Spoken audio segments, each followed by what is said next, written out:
5, 4, 3, 2, 1, 0. Start. अध्यक्ष महोदय, मैं आपका आभारी हूं कि आपने मुझे बोलने का अवसर दिया। विराम।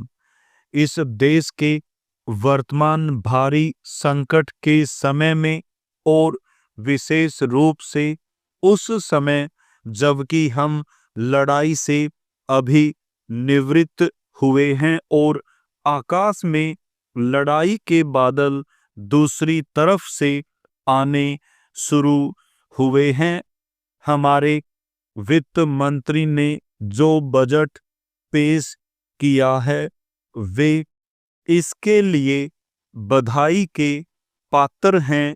विराम पैरा।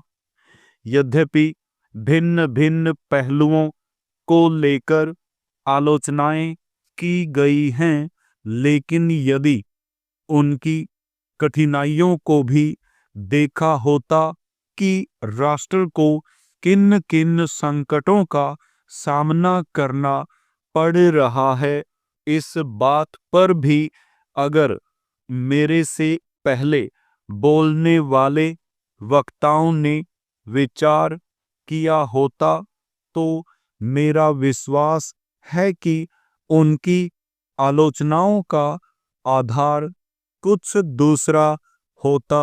विराम। उन्होंने ऐसे कठिन अवसर पर यह एक संतुलित बजट पेश किया है, उसके लिए मैं उन्हें बार बार बधाई देता हूं, लेकिन साथ ही साथ मैं अपना यह कर्तव्य समझता हूं कि कुछ ऐसे विचार भी उनके सामने प्रस्तुत करूं जिससे उनकी कठिनाइयां कुछ हल हो जाएं। विराम।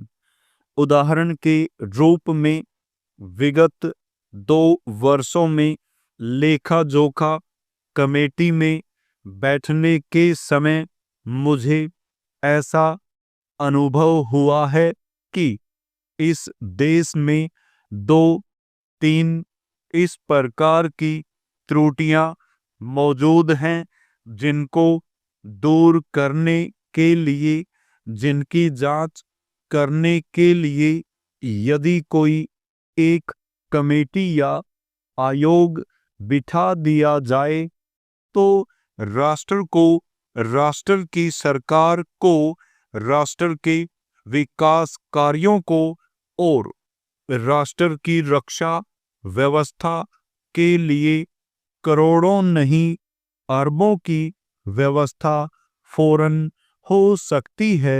विराम। केवल शासन को जागरूक होकर कुछ कदम उठाने की आवश्यकता है। विराम पैरा। अभी कुछ छिपे हुए धन का जिक्र किया गया। विराम। सरकार ने भी समय समय पर ऐसा आभास दिया है कि इस देश में लगभग 30,000 करोड़ रुपए का छिपा धन मौजूद है। विराम। स्वयं मैं समझ नहीं पाता हूं कि जब सरकार ऐसा अनुभव करती है तो इसकी व्यवस्था करने में उसको दिक्कत क्या आ रही है। विराम। ऐसा मालूम होता है कि कहीं इच्छा शक्ति की कमी है। विराम। भारत की इस सरकार ने अपनी शक्ति का ठीक से उपयोग करके उस दुश्मन के दांत खट्टे किए जिसके की ऊपर विश्व की शक्तिशाली और इंग्लैंड जैसी शक्तियों का अटूट सहारा था और जिसको कि उन्होंने हमारे विरुद्ध उकसा कर खड़ा किया था और अपना पूर्ण सहयोग दिया था। विराम।